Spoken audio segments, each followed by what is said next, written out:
Bonjour à tous, bien, je vous propose de passer une demi-heure ensemble pour, voir comment vous pouvez développer votre activité grâce à LinkedIn. Donc, je suis, Valérie Marc, je suis auteure de 3 ouvrages, publiés aux éditions Duno et consacrés aux réseaux sociaux, dont un entièrement dédié à LinkedIn et Twitter, dont la deuxième, seconde édition est parue il y a 2 ans maintenant.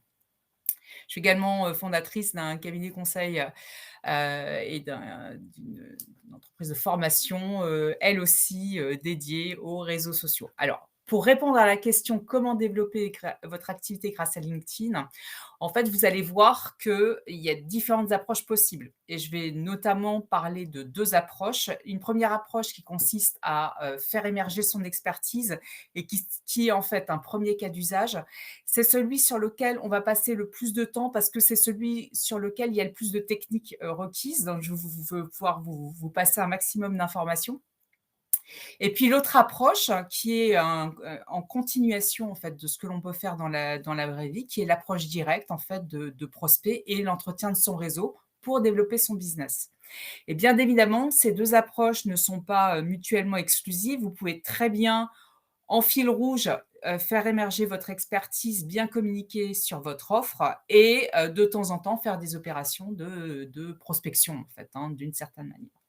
Alors concentrons-nous maintenant sur la partie, expertise et quand on veut faire émerger son expertise, sur LinkedIn, on va avoir à notre disposition 3 principaux leviers. Un premier levier, c'est l'optimisation de son profil.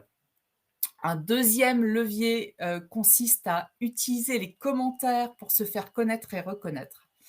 Et le troisième levier, c'est de publier, également et on verra comment on peut optimiser nos publications. En ce qui concerne le profil, en fait, donc là, je vais rentrer, en fait, faire un focus sur quelques points.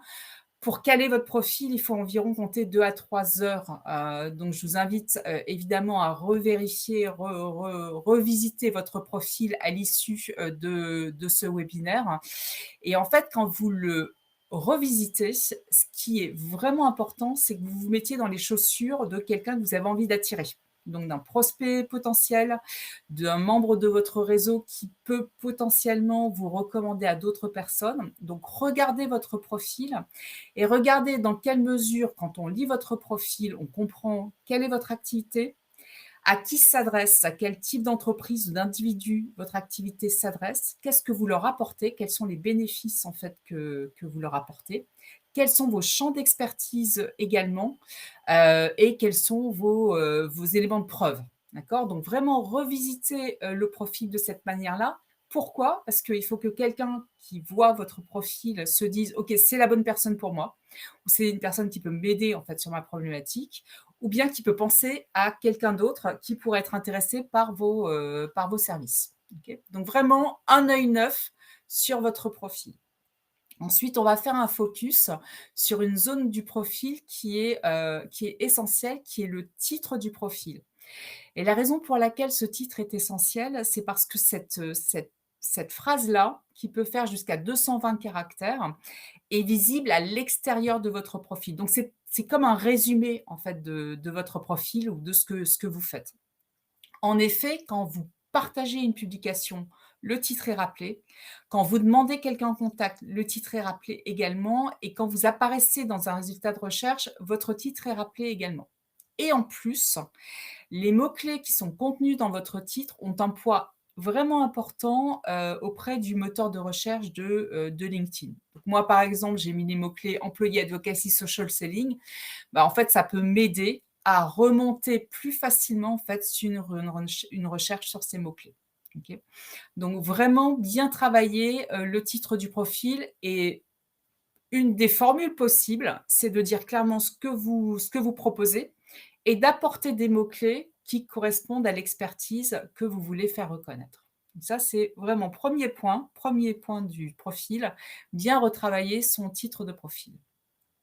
Deuxième point, nous sommes tous sur un web qui est de plus en plus visuel. Or, il existe maintenant des moyens de rendre votre profil plus attractif, visuellement. Alors, au-delà de votre photo qui est absolument indispensable, hein, donc une photo professionnelle. en posture professionnelle. Vous pouvez bien évidemment rajouter une photo de couverture, donc ça, c'est clair. Et aussi, et elle est intéressante, vous avez une zone du profil qui s'appelle la zone Ma sélection, qui n'est pas une zone par défaut de votre profil, c'est une zone que vous pouvez, rajouter.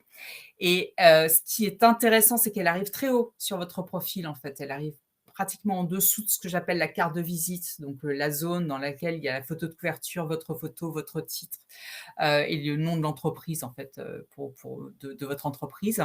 Donc cette partie Ma sélection, elle vient juste après. Donc extrêmement visible sur ordinateur comme sur mobile, et elle peut contenir jusqu'à 3 vignettes, et ces vignettes, sont un bon moyen d'attirer l'attention de la personne qui visite votre profil sur certains éléments de communication. Vous pouvez rajouter à cet endroit-là des photos, un logo, vous pouvez rajouter un document, un média, en fait. Donc par exemple, à un moment, moi, j'avais mis mon catalogue de formation, à titre d'exemple. Vous pouvez rajouter également un post que vous avez partagé. D'accord? Donc une publication que vous avez partagée. Donc par exemple, ce que j'aurais pu faire en fait, c'est partager le lien, enfin le post dans lequel je communique sur ce webinaire. OK? Donc ça vous donne des exemples de ce que l'on peut mettre dans cette zone-là, et on peut évidemment la faire évoluer dans le temps. Pour rappel, cette zone ne sera évidemment visible que des personnes qui viennent visiter votre profil. Donc elle ne vient pas remplacer, le travail de publication dont on va parler un petit peu plus loin. OK. Voilà. Alors je vais faire un focus sur une fonctionnalité qui intrigue beaucoup de gens, qui est la fonctionnalité du profil créateur, puisque de temps en temps, en fait, LinkedIn vient nous demander si on veut passer en profil créateur. On va voir les plus et les moins, en fait, de cette fonctionnalité-là. Le profil créateur, vous vous rendez compte que vous êtes sur un profil créateur quand vous voyez la mention sujet de prédilection et des hashtags qui suivent. Hashtags qui ont bien évidemment été choisis par la personne dont c'est le profil. Et on a la logique d'abonnés sur un profil créateur et de relations. OK. Donc le profil créateur, c'est un petit peu, LinkedIn rencontre Twitter, puisque des personnes peuvent s'abonner en fait à votre profil, et quand elles s'abonnent, elles verront apparaître vos publications dans leur fil d'actualité, sur leur page d'accueil. Alors il y a des plus et il y a des moins à ce profil, créateur. Le gros plus, c'est vraiment de pouvoir mettre en avant des expertises particulières à travers ces mots-clés extrêmement bien positionnés en fait sur votre profil. C'est un profil qui a la cote, chez LinkedIn, donc ils veulent qu'on devienne tous créateurs de contenu. Parce que plus on crée de contenu, plus LinkedIn devient intéressant, plus LinkedIn devient intéressant, plus ils peuvent vendre de publicité. L'autre point positif, c'est que quand quelqu'un vous demande en contact, quelle que soit votre réponse, donc même si vous refusez cette demande de contact, cette personne sera automatiquement abonnée à vos publications. Donc vous pouvez être enfin choisir, sans nécessairement vous couper, d'abonnés. Les statistiques sont assez puissantes, en fait, en tout cas, on peut les exploiter. Alors, je vais vous le montrer tout de suite, quand on parle de puissance, par exemple, ce qu'il est possible de faire. Alors non, pas ça, juste derrière, hop, hop, hop. Les statistiques, puissantes, par exemple, il est possible, de savoir quand vous publiez quelque chose, partagez une publication, de savoir quelles sont les 5 premières entreprises qui ont vu cette publication, donc en termes, numériques. Donc ça peut donner des indications commerciales, parfois intéressantes, au même titre que vous pouvez voir quelle est la fonction, et cetera. Et puis vous pouvez organiser des LinkedIn Live, qui est une fonctionnalité qui pour le moment est réservée aux créateurs. Le gros point négatif, du profil créateur, c'est que par défaut, quand les gens viennent sur votre profil, ils voient le bouton «S'abonner», «Suivre», plutôt que le bouton «Se connecter», et donc certains, par méconnaissance, vont cliquer sur «Suivre», en pensant vous demander en contact. D'accord? Et ils n'iront pas voir dans le menu, les 3 petits points et le menu déroulant, pour vous demander en contact, en fait. Donc ça veut dire que si vous décidez de choisir le profil créateur, ce qui va être vraiment important, c'est que vous soyez extrêmement proactif dans votre usage de LinkedIn et que vous demandiez en contact les personnes qui vous suivent et qui vous intéressent. Autrement, vous risquez de rater, des opportunités, de relations. Si vous ne publiez pas régulièrement, ça sert à rien également de choisir un profil créateur, tout simplement parce que n'apparaîtront que les posts que vous avez partagés sur votre profil. Donc si vous publiez pas, ben, on va avoir une rubrique qui va être très, très peu visible et donc là, ça vous dessert, plus qu'autre chose. Et le dernier point, c'est que n'importe qui peut faire, des recherches parmi vos abonnés. Donc, peut aller aller faire une recherche dans LinkedIn en disant, bah, je veux pour Valérie Marc savoir combien de personnes elle connaît chez L'Oréal, par exemple. D'accord. Et vous verrez apparaître les personnes de niveau 2. Alors, certains d'entre vous sont déjà en train de le faire. Bon, écoutez, vous direz. OK. Deuxième levier, puisqu'on a vu comment développer son activité grâce à LinkedIn. Le premier levier, c'était le profil. Le deuxième levier, ce sont les commentaires. Et les commentaires, c'est un secret qui est extrêmement bien gardé ou un trésor qui n'est pas suffisamment exploité, à mon avis. Pourquoi? Parce que quand vous commentez, la publication de quelqu'un, d'une part, vous lui rendez service. L'algorithme de LinkedIn adore ce type d'engagement et on va en reparler tout à l'heure, d'accord? Donc ça, c'est vraiment le premier point. Vous pouvez rendre service à quelqu'un.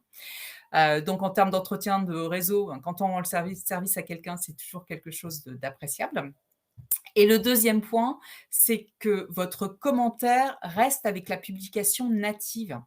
Donc ça vous permet, quand vous apportez un commentaire qui est un commentaire à forte valeur ajoutée, bah, ça vous permet en fait de vous positionner comme expert sur un sujet. Alors, on peut être expert, se positionner comme expert sur un sujet sans être pour autant arrogant, hein. C'est évidemment toutes les nuances qu'on va devoir, apporter dans nos commentaires. Donc, pour les commentaires, pour que ce soit plus simple pour vous de commenter, j'ai un peu établi une typologie en fait, des commentaires. Concrètement, on peut les classer dans 4 différentes catégories. La première typologie, c'est un peu les questions d'approfondissement.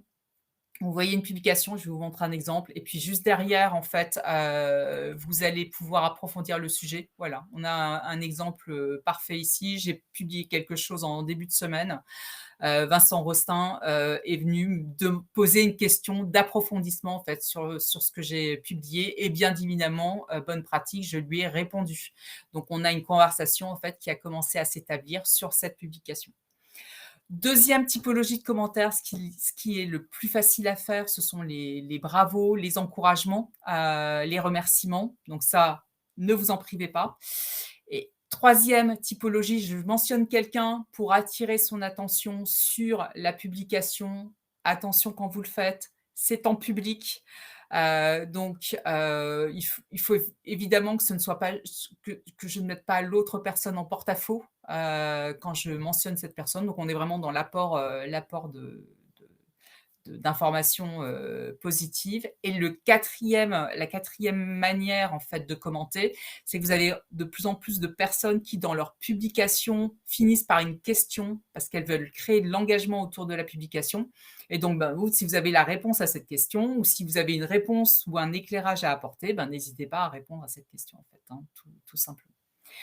Donc voilà, pour notre levier numéro 2 sur comment développer son activité grâce à LinkedIn. Donc on voit qu'on peut être avec les commentaires dans un double jeu qui est faire connaître son expertise en partageant son savoir sans tomber dans le piège de l'arrogance et également rendre service à l'autre.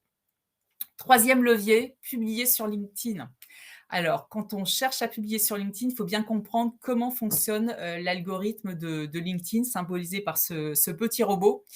L'algorithme de LinkedIn essaye de faire que l'expérience des utilisateurs soit la plus positive possible sur LinkedIn. Donc, que les gens restent le plus longtemps possible sur LinkedIn. Pour que les gens restent longtemps sur LinkedIn, il faut que le contenu qu'on y trouve soit intéressant. Et comme le robot n'a pas d'avis, en fait, sur ce qui est intéressant, il regarde des signes forts, il fait attention aux signes forts d'intérêt. Donc, il va regarder l'engagement qui est enregistré par des publications. Donc en d'autres termes, quand vous partagez une publication, donc vous la publiez sur votre profil ou sur votre page entreprise, bah, cette publication, l'algorithme décide de la servir, de l'envoyer sur la page d'accueil de quelques-unes de vos relations et de vos abonnés, un pourcentage de vos relations et de vos abonnés.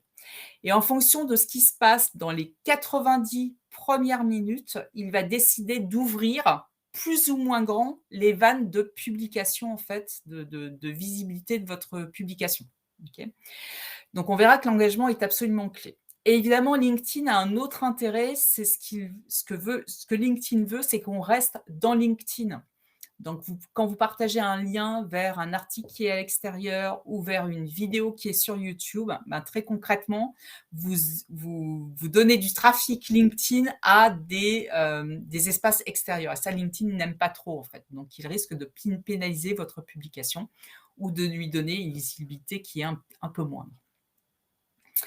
Alors, voici l'état de l'art à l'heure actuelle d'une publication idéale. Et votre publication va toujours être constituée d'un texte d'un côté et d'un visuel de l'autre. D'accord. Le texte, donc vous avez jusqu'à 3000 caractères sur LinkedIn pour vous exprimer dans une publication. Donc 3000 caractères, ce sont 2 feuillets Word. Donc on peut vraiment en mettre beaucoup. Mais c'est pas la logique. La logique, c'est évidemment d'utiliser cet espace-là pour attirer l'attention de l'algorithme, en fait. Donc il y a un certain nombre de règles à suivre. La première règle absolue, c'est de travailler dans ce qu'on appelle la pyramide inversée. Donc je mets l'information essentielle au tout début et en fait, dans cette information essentielle, il faut que je mette des choses suffisamment, attirantes pour que l'internaute ait envie de cliquer sur «En savoir plus», lire la suite pour dérouler la suite du message. OK? Donc tout se joue dans les 2 premières phrases de votre publication. Donc, un chapeau introductif avec une information clé. Le chapeau introductif qui ne joue pas son rôle, c'est je viens de lire un article intéressant. Et qu'est-ce qui va me donner envie, moi, de cliquer? Rien, en fait. Donc, vraiment donner de l'information dès le départ et après, on va rentrer dans le détail. D'accord. Donc, pour ceux d'entre vous qui ont écrit des communiqués de presse dans leur vie, ben, c'est exactement cette logique-là, en fait. Hein. Donc, chapeau introductif, on rentre dans le détail, on organise l'information qui est dans le détail de la publication. On peut mettre des emojis. Et puis ensuite, on va terminer sur des hashtags et on peut mentionner certains utilisateurs également. Alors, attention sur hashtag et utilisateurs. Les hashtags, mon conseil, c'est entre 3 et 5 hashtags. C'est à peu près ce qu'on trouve comme recommandation en fait sur Internet, hein, par un ensemble d'experts. Quand vous taguez des utilisateurs, alors taguer des utilisateurs permet d'attirer leur attention sur la publication que vous avez partagée. En revanche, comme certaines personnes avaient l'habitude de mettre un peu des tartines de tags, donc avaient mentionné beaucoup d'utilisateurs pour augmenter leurs chances, bah, l'algorithme de LinkedIn a appris de ça. Et en fait, si LinkedIn se rend compte que vous taguez, mentionnez beaucoup d'utilisateurs, mais que parmi ceux-là, la vaste majorité ne réagit pas à votre publication va être sanctionnée, en fait, va être dévalorisée par LinkedIn. Donc attention à taguer, à mentionner en fait des utilisateurs qui sont sensibles, alors en général que vous connaissez, qui sont sensibles au thème de la publication. Ensuite, donc là, on vient de voir la partie texte. On va voir maintenant la partie visuelle. Il y a des choses que l'algorithme aime et d'autres choses que l'algorithme n'aime pas ou aime moins. Ce que l'algorithme adore en ce moment, ce sont les carousels. Donc, en fait, ces images, ces fichiers que vous chargez, puisque c'est un fichier PDF que vous chargez, en fait, vous uploadez directement sur LinkedIn et vous pouvez aller d'une image à l'autre, en fait, sur le carrousel.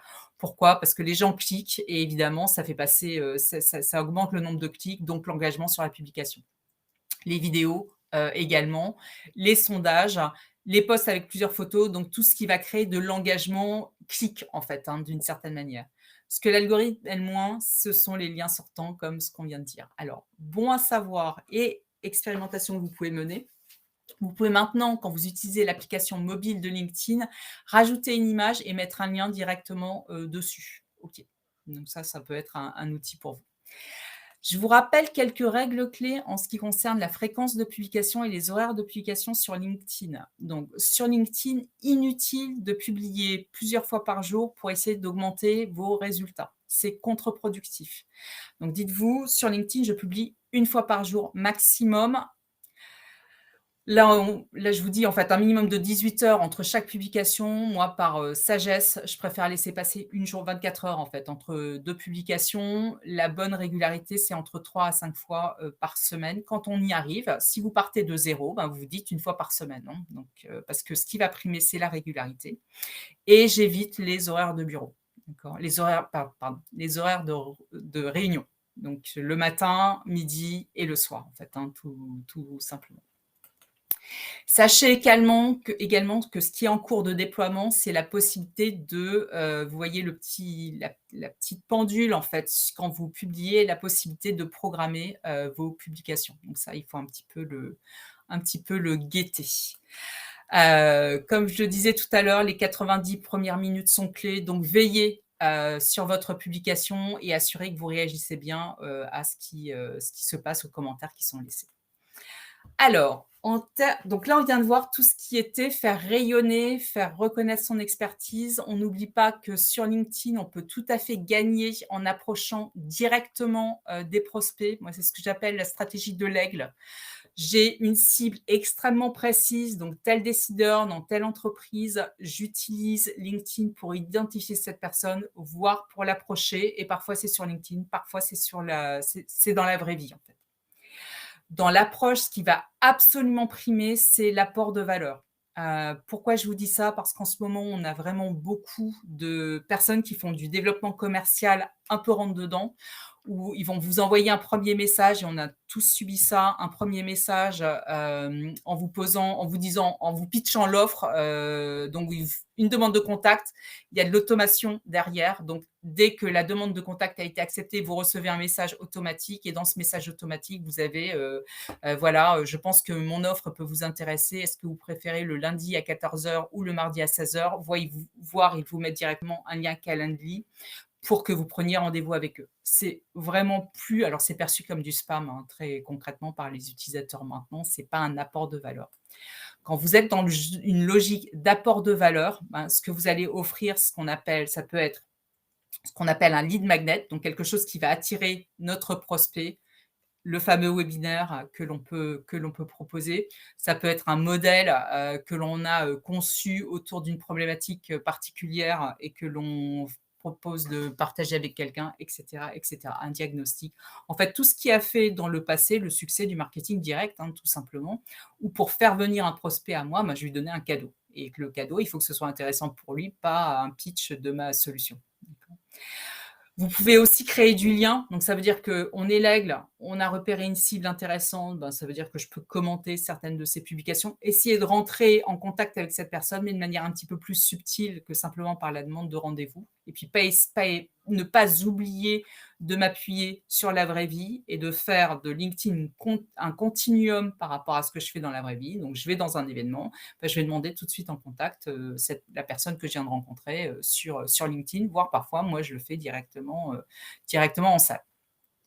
En conclusion de ce que je viens de partager avec vous, le premier point, c'est la blague carambar du moment, c'est comment mange-t-on un éléphant? Et la réponse, c'est un morceau à la fois. Donc vraiment donnez-vous le temps, c'est une approche que vous pouvez lisser dans le temps et c'est en fait une suite de bonnes pratiques, d'habitudes en fait que l'on peut prendre. On a vu les 2 cas d'usage, hein, en résumé, faire émerger son entreprise, son expertise avec, les 3 leviers que sont le profil, les commentaires trop souvent oubliés ou négligés et les publications. Et puis également l'autre, approche qui peut être une approche directe de prospect, et aussi un engagement en fait avec des prospects non transformés, à travers ce réseau, donc un petit peu de fidélisation. Le point important, c'est de bien les cibler et d'utiliser la recherche pour identifier le bon décideur et puis, d'apporter de la valeur. Et je vous propose maintenant de passer aux questions-réponses.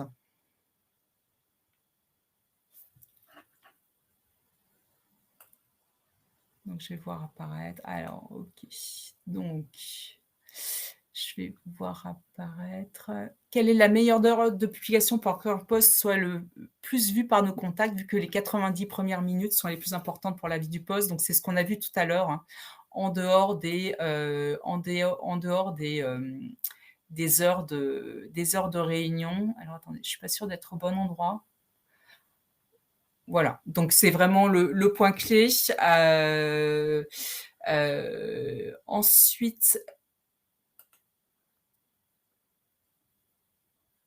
Ensuite, on a et ensuite ce que vous pouvez faire quand vous avez publié, c'est si vous avez si vous avez des collaborateurs, ce qui se fait beaucoup dans les petites entreprises, c'est qu'on envoie un message tout de suite en disant: «OK, on a publié sur LinkedIn, vous pouvez ou bien réagir à la publication ou bien vous pouvez commenter la publication». OK, donc ça, c'est vraiment ce que vous pouvez faire de manière à ce que tout le monde, aille, réagir au même moment, en fait.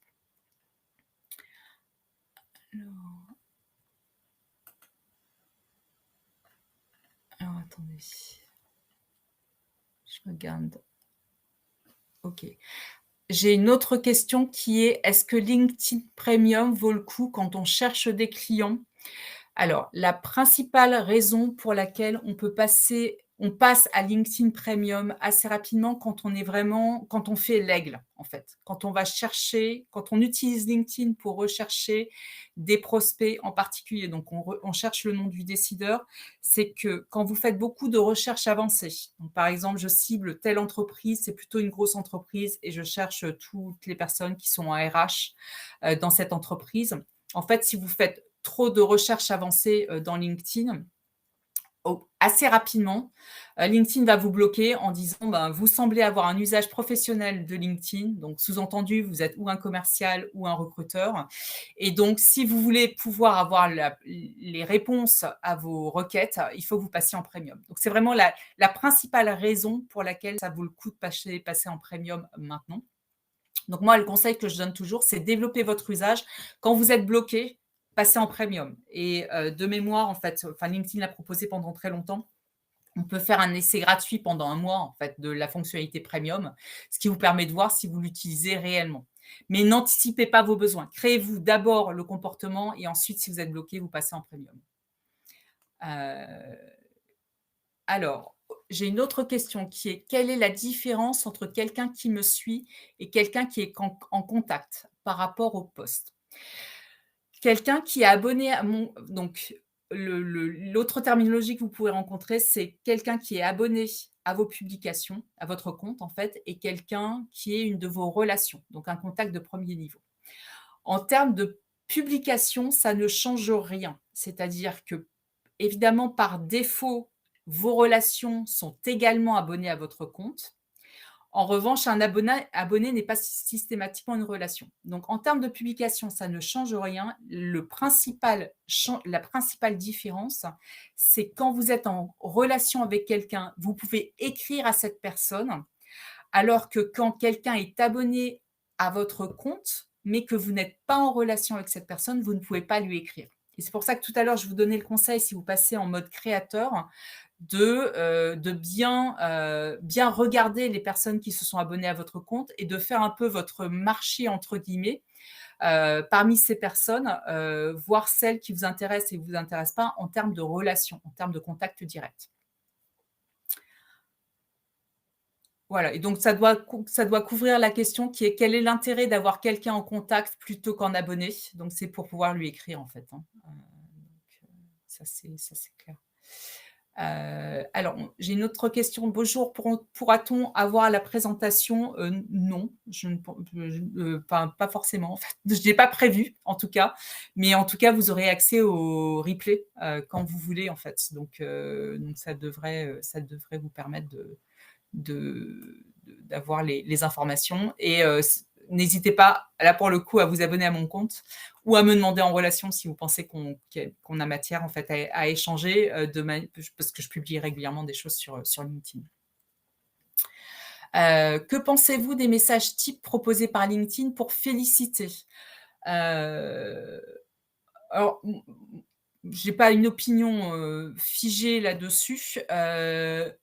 Moi, j'aime bien féliciter de manière personnalisée pour que ça fasse pas automatique, en fait. Donc, par exemple, quand quelqu'un change de poste, bah, je préfère lui envoyer quand je suis suffisamment proche de la personne, concrètement, je vais lui envoyer un message personnalisé, comme ça je peux rajouter un petit mot et reprendre contact avec cette personne, en fait. Donc, voilà. Après les anniversaires de boulot et des choses comme ça, je trouve pas ça très, très intéressant, en fait. Mais c'est vraiment là, c'est pas une question d'efficacité sur le réseau, c'est plus la manière dont j'aborde le réseau relationnel et en fait, pour moi, c'est plus regarder ce qui est cohérent par rapport à votre pratique du réseau, en fait, hein, tout simplement. Voilà, donc j'ai à nouveau quelle est la différence entre une personne qui suit et une connexion? Bah, une personne qui suit, c'est un abonné et une connexion, c'est une relation. Donc on a vu le sujet, mais il est normal que vous posiez ces questions. Alors, j'ai une question sur les recommandations. Est-ce qu'elles sont utiles? Alors, les les recommandations écrites. Donc quand quelqu'un prend la peine, par rapport à votre profil, par rapport à une expérience qu'il a enfin un truc quelque chose que vous avez fait avec cette personne, d'écrire pour dire des choses positives sur vous, ça a énormément de valeur pour les individus. Si vous avez des clients qui peuvent témoigner que vous avez fait un super, travail pour eux, évidemment ça a énormément de valeur. Vous avez également les expertises, les recommandations d'expertise qui sont ces mots-clés que vous pouvez valider. Les 2 sont importants. Les recommandations d'expertise, donc la validation des expertises recommandées ou que vous choisissez sont importantes parce qu'on peut faire une recherche là-dessus, notamment des recruteurs vont pouvoir faire une recherche là-dessus. Normalement, vous n'êtes plus dans cette posture-là, donc ça a moins d'intérêt. Donc là, moi, ce que je vous conseille de faire, c'est vraiment de faire le ménage, en fait, par rapport à tout ça pour que seules les expertises vraiment utiles pour vous apparaissent. Et les recommandations écrites sont vraiment importantes. Alors en plus, moi, ce que je vous conseille de faire, si vous avez un site internet, quand vous demandez une recommandation à un client, ben, demandez-lui si ça vous dérange, si ça le dérange, en fait, que vous rajoutiez la recommandation sur votre site internet, par exemple. Euh, alors, pouvez-vous redire comment partager le lien de notre site sans déplaire à l'algorithme? Donc là, donc 2 choses. Si vous voulez rajouter le lien vers votre site sur votre profil, il y a aucune contre-indication. Au contraire, faites-le, d'accord? Et la partie rubrique à la une, en fait, est un bon endroit pour le faire. Si, vous avez, une publication, par exemple, vous lancez votre site internet et vous voulez communiquer sur ce nouveau site internet, en fait, à partir de votre profil LinkedIn, ou bien vous prenez le risque, donc vous dites: «Bon, bah, c'est pas très grave, je vais partager le lien vers mon site internet», donc ça, c'est la première option et vous faites un post autour de ça. La deuxième option, c'est que vous créez une image, pour dire, «Nouveau site internet, à visiter», voilà et dans la publication, vous mettez un texte explicatif et puis, «Je suis ravi de machin, machin, machin» et un lien vers le site internet dans la publication. Si vous décidez pour ne pas mettre un lien dans la publication, de le mettre en commentaire, de mettre le lien en commentaire, ce qu'on voit assez fréquemment sur LinkedIn, ce qu'il faut faire, c'est attendre 10 minutes entre le moment où vous publiez et le moment où vous mettez le commentaire. Pourquoi? Parce qu'il est déconseillé de commenter tout de suite, donc dans moins de 10 minutes après la publication le partage de la publication. Il est déconseillé, en fait, de faire une modification au post ou bien de faire son propre commentaire, en fait. OK. Voilà.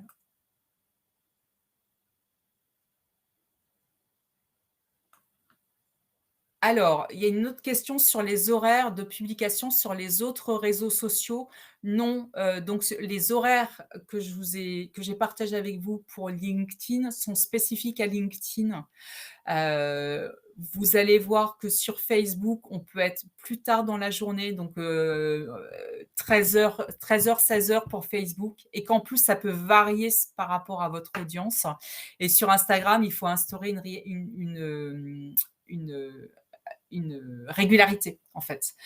Donc non, les horaires que j'ai partagés avec vous ne sont pas valables pour Facebook, pour Instagram, pour TikTok, et cetera. Donc là, il y a des horaires spécifiques pour chacune des plateformes. Le profil créateur est-il payant? Non, il est gratuit. C'est vraiment une option que vous allez activer, sur votre profil. Donc quand vous allez sur votre profil, vous voyez, vous avez un bouton on off. Souhaitez-vous passer en module créateur? Il suffit de l'activer. Autre question, est-ce que publier est la seule façon de se faire connaître sur LinkedIn? Non, moi je crois beaucoup aux commentaires qui permettent de se faire connaître et également à l'approche directe. C'est-à-dire que là encore, donc l'exemple que j'ai pris tout à l'heure, vous décidez pour faire émerger votre expertise d'organiser un webinaire, bah, vous pouvez très bien vous dire, OK, le 12 mars, j'organise un webinaire et je vais utiliser LinkedIn pour trouver des personnes qui vont venir voir mon webinaire. Et un webinaire, bah, c'est un excellent moyen de se faire connaître et de faire connaître son expertise. Donc non, la publication, c'est pas le seul moyen de le faire. Commentaire, mon commentaire voyage avec la publication d'origine. Donc je peux faire, et surtout si j'apporte de l'expertise, bah, en fait, je montre mon expertise à un public élargi, en fait, hein, tout simplement. Et puis après, hein, ce qu'on a vu, les lead magnets, le webinaire, le modèle que je peux partager, qui permettent également de se faire connaître. Alors, autre question, est-ce possible de prévisualiser son post avant de le publier? Je ne crois pas. Mais j'avoue ne pas avoir vérifié depuis très longtemps, en fait. Je crois qu'on peut le mettre en draft maintenant, mais je suis incapable de retrouver où se met le draft, en fait. Donc là, non, je j'ai pas la réponse. Si quelqu'un dans le groupe, a la réponse, à vos claviers. Alors, comment sont définis les profils VIP? Quelle importance ont-ils? Alors, il y a des influences alors il y a 2 typologies d'influenceurs, sur LinkedIn. Il y a les influenceurs top, top, top, top VIP, qui pendant très longtemps, il y en avait 500 dans le monde, Barack Obama, Bill Gates, Jacques Attali, faisaient partie, de ces influenceurs. Quelques PDG du CAC 40, mais enfin vraiment c'était un cercle très, très réduit. Et après, vous pouvez avoir des influenceurs sur, des thématiques particulières qui sont choisis par des éditeurs de LinkedIn. Donc vous trouvez maintenant des classements en fait d'influenceurs qui sont publiés par LinkedIn sur des thématiques particulières et à ma connaissance, ce que regarde LinkedIn, c'est la, pertinence des publications. Donc est-ce que les publications sont utiles? Est-ce qu'elles sont fréquentes? Et est-ce qu'elles sont orientées sur un sujet particulier? Et il regarde également la taille de l'audience, donc le nombre d'abonnés de cette personne. Donc c'est vraiment, c'est la manière dont ça se produit, sur LinkedIn. Et je crois qu'on est arrivé, sauf, erreur de ma part, je crois qu'on n'a plus de questions. Mathieu, tu me dis si j'en ai raté, en fait. Mais, mais je pense qu'on est bon. Donc je vous propose puisqu'on a fini les questions, pratiquement en temps et en heure, je vous propose merci beaucoup, merci Sabine, de nous quitter maintenant. Merci à tous et puis n'hésitez pas, à, rentrer en contact avec moi ou à me suivre sur LinkedIn pour de nouvelles aventures au pays merveilleux de LinkedIn. Merci à vous.